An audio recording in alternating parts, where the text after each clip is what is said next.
Hello friends, ಹೇಗಿದ್ದೀರಾ ಎಲ್ಲರೂ? ಇವತ್ತು ನಾನು ನಿಮಗೆ ಡಿಫ್ರೆಂಟ್ ಆಗಿರುವಂತಹ ಪಕೋಡ ಅದನ್ನು ಮಾಡೋದನ್ನು ಹೇಳ್ಕೊಡ್ತಿದ್ದೀನಿ. ಗುಂಡು ಬದನೆಕಾಯಿ ಮತ್ತು ಟೊಮ್ಯಾಟೋನ ಯೂಸ್ ಮಾಡಿ ಇದು ಒಂಥರ ಡಿಫ್ರೆಂಟ್ ಆಗಿರುತ್ತೆ, ಒಳ್ಳೆ ಟೇಸ್ಟ್ ಇರುತ್ತೆ.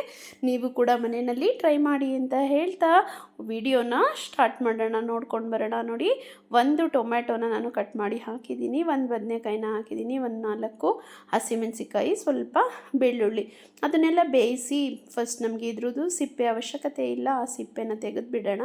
ಬಿಸಿ ಇದೆ, ಸೊ ತಣ್ಣಗಾದರೆ ಆರಾಮವಾಗಿ ತೆಗಿಬಹುದು. ಸ್ವಲ್ಪ ಬೇಗ ಟೈಮ್ ಇಲ್ಲ, ಸೊ ನೋಡ್ತಿದ್ದೀನಿ ರೀ. ಇದು ಸ್ವಲ್ಪ ಬಿಸಿ ಇರೋದ್ರಿಂದ ಕಷ್ಟ ಆಗ್ತಿದೆ ಅಷ್ಟೇ ತೆಗಿಯೋಕ್ಕೆ. ತೆಗಿತಿದ್ದೀನಿ, ಇದ್ರ ಸಿಪ್ಪೆ ಎಲ್ಲ ಬೇಕಾಗಿಲ್ಲ. ಇದನ್ನೆಲ್ಲ ತೆಗೆದು ನಾವು ಈ ಥರ ಚೆನ್ನಾಗಿ ಸ್ವಲ್ಪ ಕೈಯಿಂದನೇ ಇದನ್ನೆಲ್ಲ ಕಿವುಚ್ಕೋಬೇಕು. ನೋಡಿ, ಒಳ್ಳೆ ಟೇಸ್ಟ್ ಕೊಡುತ್ತೆ. ನೀವು ಕೂಡ ಮನೆಯಲ್ಲಿ ಟ್ರೈ ಮಾಡಿ. ಒಂದೇ ಥರ ತಿಂದು ಬೇಜಾರಾಗಿದ್ದರೆ ಈ ಥರನೂ ಕೂಡ ಮನೆಯಲ್ಲಿ ಟೊಮೆಟೊ ಮತ್ತು ಬದನೆಕಾಯಿನ ಯೂಸ್ ಮಾಡಿ ಮಾಡಬಹುದು. ನೋಡಿ, ಇದಕ್ಕೆ ಸಣ್ಣಗೆ ಹೆಚ್ಚಿಟ್ಟಿರುವಂತಹ ಈರುಳ್ಳಿ, ಉದ್ದುದ್ದಕ್ಕೆ ಹೆಚ್ಚಿಟ್ಟಿರೋದು, ಅದನ್ನು ನಾನು ಇದರಲ್ಲಿ ಹಾಕ್ಕೋತಿದ್ದೀನಿ. ಪಕೋಡ ಇದು ತುಂಬ ಚೆನ್ನಾಗಿರುತ್ತೆ ಟೇಸ್ಟು. ಹೆಚ್ಚಿಟ್ಟಿರುವಂತಹ ಕೊತ್ತಂಬರಿ ಸೊಪ್ಪನ್ನ ಹಾಕ್ಕೋತಿದ್ದೀನಿ.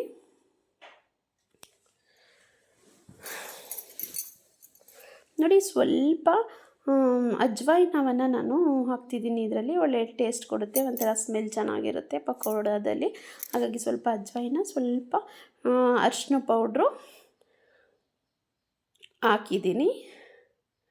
ನೋಡಿ, ಇವಾಗ ಸ್ವಲ್ಪ ಜೀರಿಗೆ ಹಾಕಿದೆ.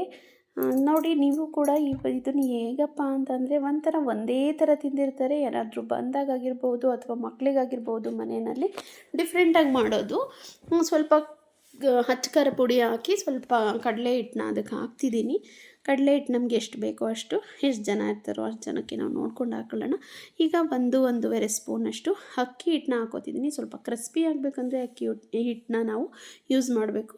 ರುಚಿಗೆ ತಕ್ಕಷ್ಟು ಉಪ್ಪು ಹಾಕಿ, ಸ್ವಲ್ಪ ಸೋಡಾ ಹಾಕ್ಕೊಂಡು, ಇಲ್ಲಿ ಸೋಡಾ ವಿಡಿಯೋ ಆಗಿಲ್ಲ, ಸ್ವಲ್ಪ ಸೋಡಾ ಹಾಕಿದ್ರೆ ಚೆನ್ನಾಗಿ ಬರೋದು. ಸೋಡಾ ಹಾಕ್ಕೊಂಡು ಇದನ್ನು ಕರೆಕ್ಟಾಗಿ ಅದಕ್ಕೆ ನಾವು ಪಕೋಡ ಹೇಗೆ ಮಾಡ್ತೀವೋ ಅದೇ ಥರ ಕಲಿಸ್ಕೋಬೇಕು.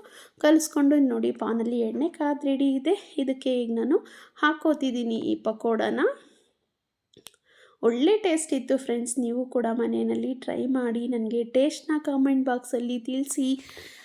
ಚೆನ್ನಾಗಿರುತ್ತೆ ಅಂತ ಹೇಳ್ತಾ, ನೋಡಿ, ಈ ಥರ ಎಲ್ಲ ಪಕೋಡಗಳನ್ನೂ ಬಿಟ್ಕೊಳ್ಳಿ.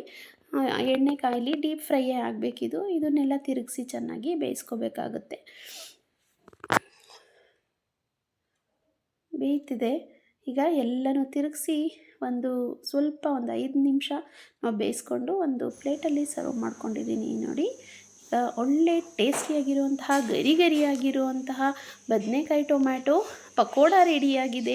ನಿಮಗೆ ಈ ವಿಡಿಯೋ ಇಷ್ಟ ಆದರೆ ಲೈಕ್ ಮಾಡಿ, ಶೇರ್ ಮಾಡಿ, ಸಬ್ಸ್ಕ್ರೈಬ್ ಮಾಡ್ಕೊಳ್ಳಿ. ನಮ್ಮ ಚಾನಲ್ನ ಇನ್ನೂ ಸಬ್ಸ್ಕ್ರೈಬ್ ಮಾಡ್ಕೊಂಡಿಲ್ಲ ಅಂದರೆ ದಯವಿಟ್ಟು ಮಾಡ್ಕೊಳ್ಳಿ ಅಂತ ಹೇಳ್ತಾ, ನಿಮ್ಮ ಸಪೋರ್ಟ್ ನನಗೆ ಹೀಗೆ ಇರಲಿ. ಸ್ಕಿಪ್ ಮಾಡದೆ ವಿಡಿಯೋ ನೋಡಿದ್ದಕ್ಕೆ ಧನ್ಯವಾದಗಳು.